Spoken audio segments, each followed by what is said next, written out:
Hey guys, Europe Essentials here. So for today's video, I'm going to be making a coffee table using this large 24 inches wood that I got from Home Depot.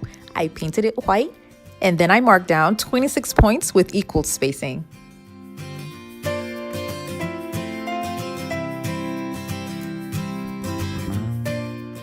I got thick Pvc strips from Home Depot and that's what I'll be using for the coffee table. You don't need a lot of pressure to bend this because it's long. Now I cut them to smaller pieces, and the first four that I'll be working with are 17 inches long. Now keep in mind that when it's short, it is so much harder to bend.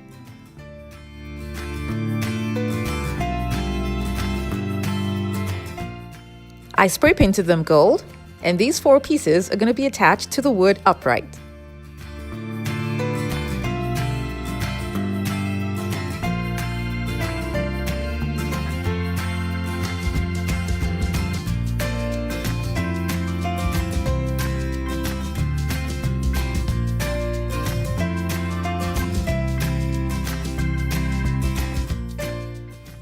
I'll be adding 3 more.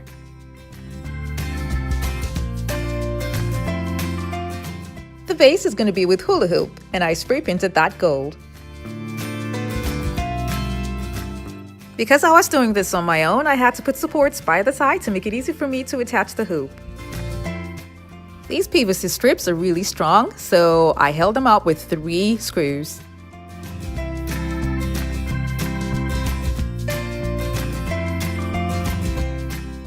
I cut all the other ones 20 inches long and I spray painted them gold. The 4 strips that I had attached earlier are in between the points. So all the other strips that will be attached will be on the points, and the first one here is close to the strip that I had attached earlier. And the rest of them will be about 1 inch away from one another.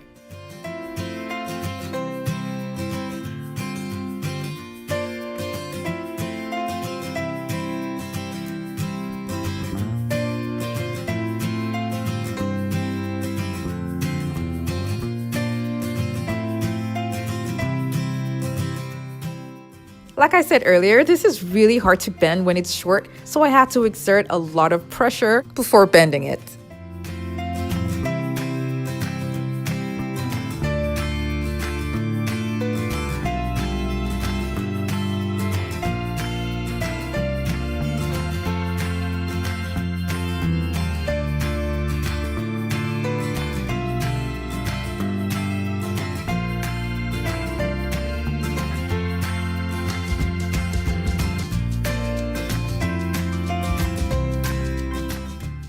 I noticed that as I was doing this, because of the pressure I applied on the Pvc strip, the hoop couldn't take it and it started twisting.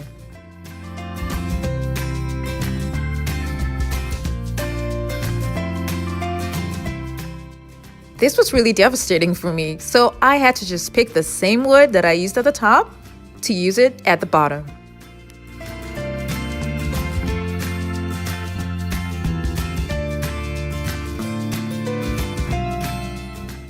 The wood holds them so much better, and I'm so glad that I ended up with this instead of the hoop. I want you guys to notice the strips that I had attached upright here. They're going to remain that way because that's the support for the table. Now the ones that are bent are also really strong and sturdy, and you can take the upright strips off if you like, but then I'm just going to keep mine there because I'll be putting heavy items on the coffee table. I'll be making a design on top of the coffee table, and I'm going to start with a little flower, and then I'm going to trace out that flower with mirror mosaic tiles.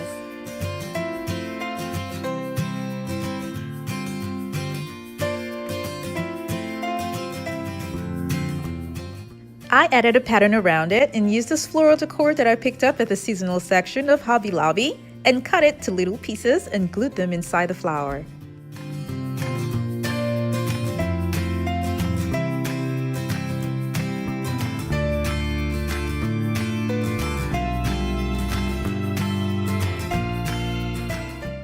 I then went ahead to continue with the outer design.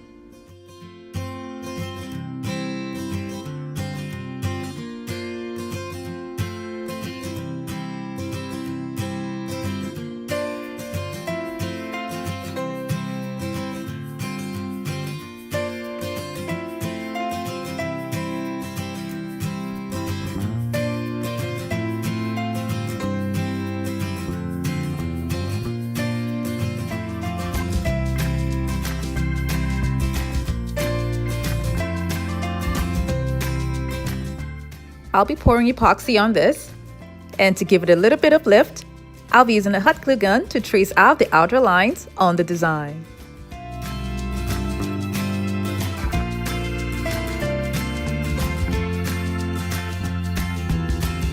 When it was dry, I painted it gold.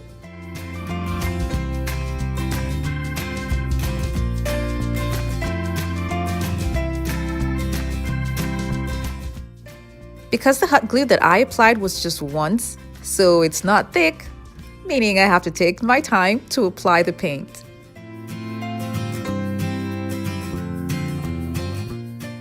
When using epoxy, it has a tendency to drip, so because I have my work attached in a suspended way, I'll use these thick tiles that I have at home, and I got these tiles from Home Depot. I will cut them like this and attach them around the edges.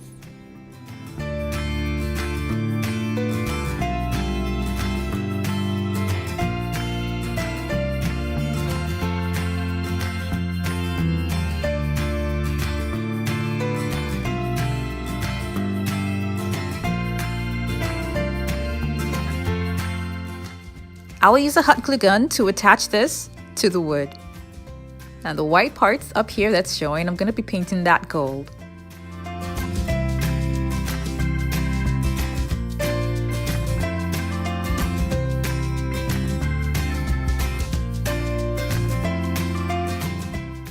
Because the epoxy is liquid, it's definitely going to drip at these openings right here. So I'm going to cover them up using hot glue.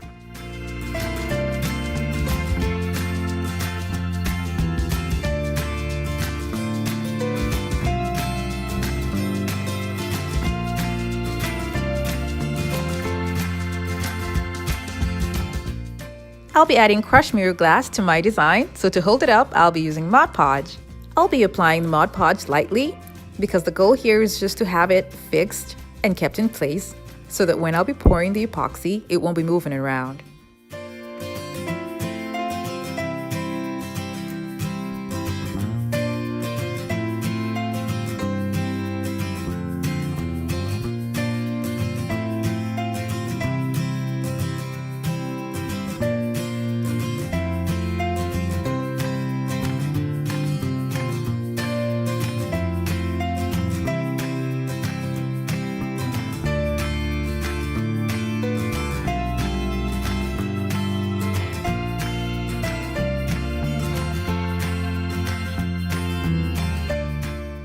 I'll be using a board to make the pieces flat.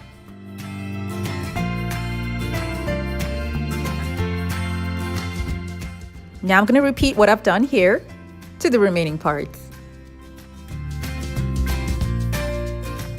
The crushed mirror glass comes in the cup, and when I was done, this is all I had left.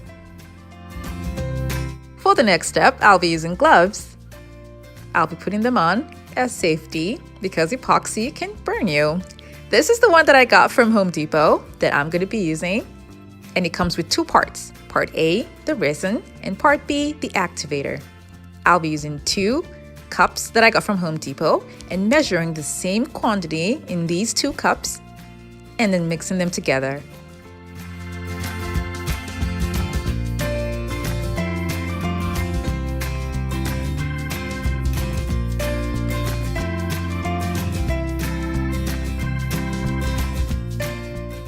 I'll be mixing the solution for 5 minutes.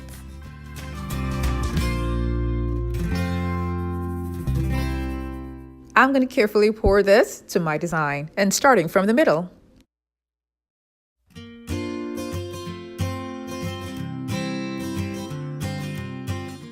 I'm going to spread it out with a board.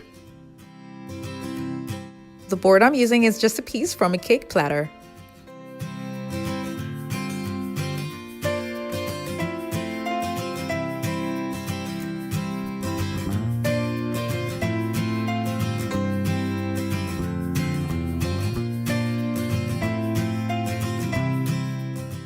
The quantity that I poured is not enough, so I'm going to add more.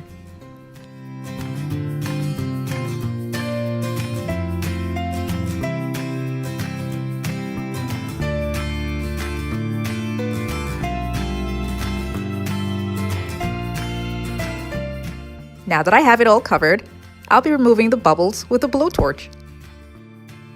This is necessary because you don't want bubbles at the surface of your coffee table. And this blowtorch was what they had at Walmart. It's preferable if you use the ones that chefs use for cake or meat because they're much smaller and easier to handle.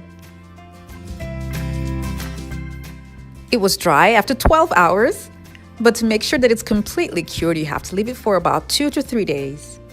What you see here is the hot glue, and that made sure that the epoxy does not flow over. But I will suggest that you put something on the floor just in case the epoxy still flows through an opening. The screw head and the top of the PVC strips will be covered with nail trim and a golden decorative chain.